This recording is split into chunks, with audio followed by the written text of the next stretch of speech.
Alors que l'empereur réfléchit à honorer son bienfaiteur, Aman arrive tout juste dans la cour. Il devait être très tôt le matin. Celui-ci voulait absolument la mort de Mardochée. L'un et l'autre pensent à la même personne, mais dans des objectifs complètement opposés. Et le récit prend plaisir à amorcer le renversement des situations. Le texte montre comment les honneurs vont être rendus au juif Mardochée par son pire ennemi.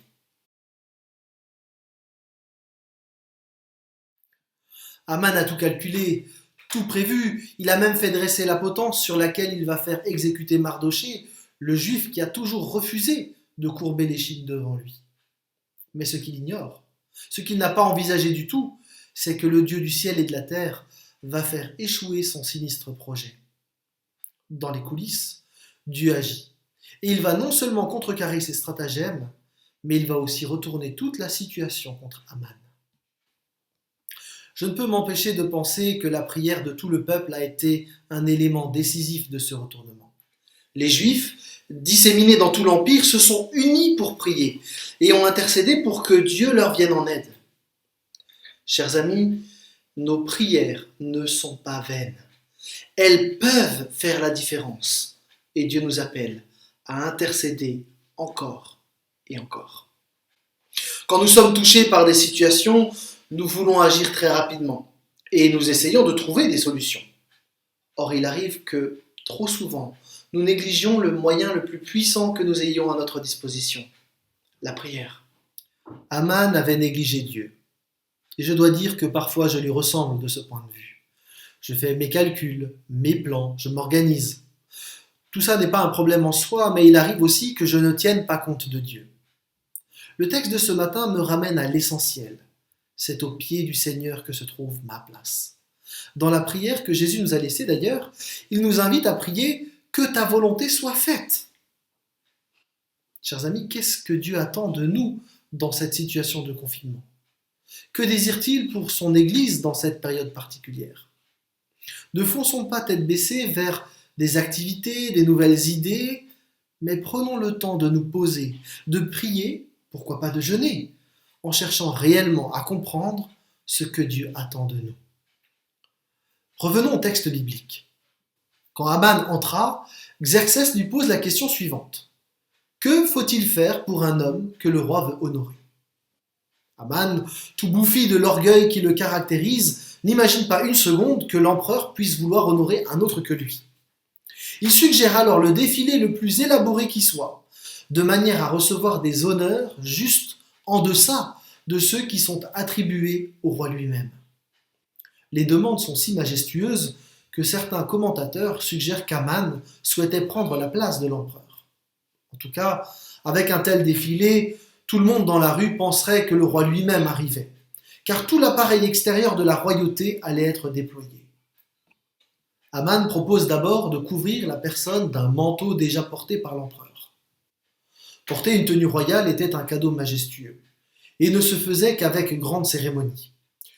Pour vous donner une idée de la valeur de ce privilège, l'historien Plutarque, dans son œuvre La vie d'Artaxerxès, paragraphe 5, raconte que le général Tiribase, après une magnifique victoire, obtint comme une grâce incroyable que le roi lui donne son vêtement.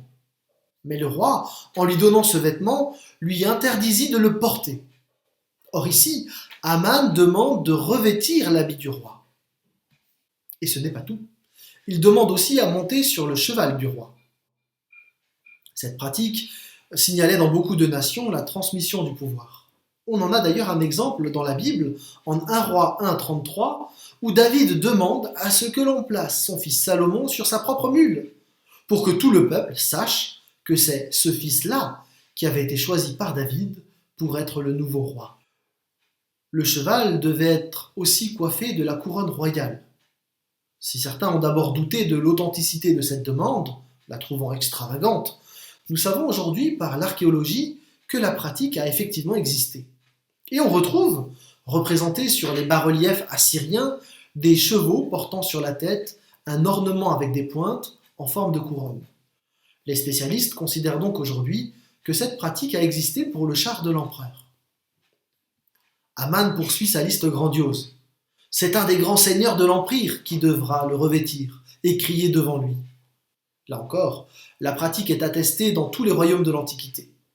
On trouve d'ailleurs dans la Bible un texte, en Genèse 41, où le Pharaon a honoré son nouveau premier ministre Joseph de cette manière.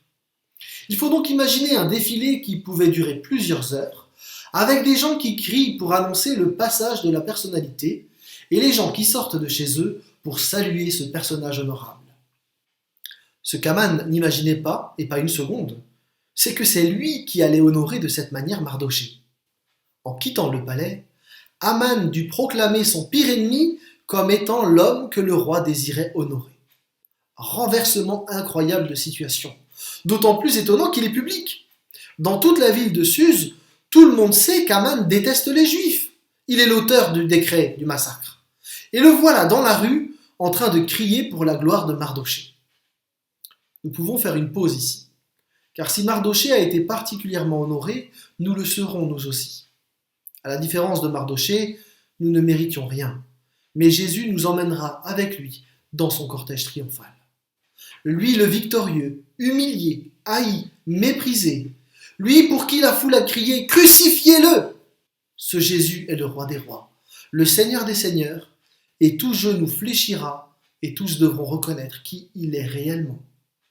Nous, les chrétiens, nous sommes ceux qui ont reconnu avant l'heure, par grâce, qui il est vraiment.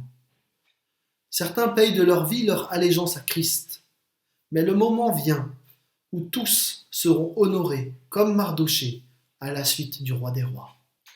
En Jésus-Christ, nous avons bien plus de privilèges que ceux qu'Aman réclamait pour lui. Nous sommes appelés fils de Dieu, nous sommes les amis de Dieu, nous sommes rendus justes, nous sommes pardonnés, nous sommes libérés de toute condamnation. Nous sommes certains de ne jamais être séparés de lui. Nous sommes citoyens des cieux, nous sommes choisis et gardés en Dieu pour l'éternité. Il n'y a pas de cadeau de plus grande valeur que celui que Christ nous a offert. Ouvrons les yeux sur ce cadeau que Dieu nous fait. Quelque part, il nous faut prendre conscience tout à nouveau de ce que Jésus a accompli par amour pour nous. Et cela nourrit notre louange, notre reconnaissance. Peut-être que tout comme Xerxès n'a pas réalisé pendant plusieurs mois que Mardochée l'avait sauvé, peut-être nous oublions nous aussi assez rapidement qui est notre sauveur et nous manquons de reconnaissance envers lui. Aman est rentré chez lui complètement vidé de sa journée. On peut l'imaginer. Sa femme, ses sages et tous ses amis virent dans les événements de la journée l'augure de la victoire des Juifs et de la défaite d'Aman. Et celui-ci n'a pas eu le temps de se retourner que c'est déjà le moment de se rendre au festin d'Esther. Aman va s'y rendre en hâte et peu à son avantage. Et il s'y est probablement rendu bien moins joyeux que ce que sa femme ne l'avait dit. La chute de cet homme orgueilleux ne fait que commencer. Mais je ne veux pas en dire plus pour le moment. Par contre, nous pouvons terminer notre réflexion du jour avec deux idées. D'abord, il nous faut garder en mémoire que Dieu est toujours à l'œuvre. Les chrétiens de toutes les époques ont trouvé dans le livre d'Esther un puissant réconfort, notamment en temps de persécution, quand Dieu semble absent. En effet, même s'il est invisible, l'Éternel veille sur son peuple, et il a toujours le dernier mot de l'histoire. Parfois, la nuit nous entoure, et il semble qu'il n'y a plus d'espoir. Mais Dieu est ce Dieu qui, au début de l'histoire, fit apparaître la lumière dans l'immensité du chaos ténébreux d'un seul mot. Que la lumière soit, et la lumière fut. Notre Dieu est toujours à l'œuvre, et il n'est jamais dépassé. Si en ce moment, vous vous sentez perdu, dans l'obscurité, ne perdez pas espoir, et tournez-vous vers Dieu. Dans le prolongement de cette première idée, le texte nous rappelle que ce qui est visible n'est pas toute la réalité. Aman pensait avoir toutes les choses en main. Le retournement de situation qu'il a vécu est épouvantable. C'est de loin le pire jour de sa vie. Au lever du soleil, au moment où il avait quitté son domicile, il était aux anges, dans un état de joie indescriptible, persuadé que son adversaire Mardochée allait être pendu et que lui allait être honoré par la reine. Maintenant, le ciel vient presque littéralement de lui tomber sur la tête. Alors, portant le deuil, il cherche auprès de sa femme et de ses amis un réconfort, mais il trouve au contraire l'annonce de sa défaite prochaine. Mardochée, lui, après cette journée, retourne à son travail et s'attend probablement à une intervention de grande envergure de Dieu en faveur de son peuple. Mardochée vivait les circonstances difficiles de son époque avec les yeux de la foi, et nous sommes invités à sa suite à faire confiance à Dieu, même si nous ne voyons rien pour le moment. Psaume 89, versets 16 et 18. Ô qu'il est heureux le peuple qui s'est acclamé. Éternel, à ta lumière il peut cheminer. Il se réjouira sans cesse que tu sois son Dieu, et c'est grâce à ta justice qu'il peut s'élever. Car c'est toi qui constitues l'éclat de sa force, et c'est grâce à ta faveur que nous triomphons. Ce matin, j'aimerais nous encourager à considérer à la fois que Dieu est le Dieu en qui nous pouvons nous confier, et en même temps qu'il est le Dieu qui a agi avec tellement de bienveillance à notre égard, et qui mérite notre louange et notre adoration. Que le Seigneur vous bénisse. Bonne semaine à chacun d'entre vous.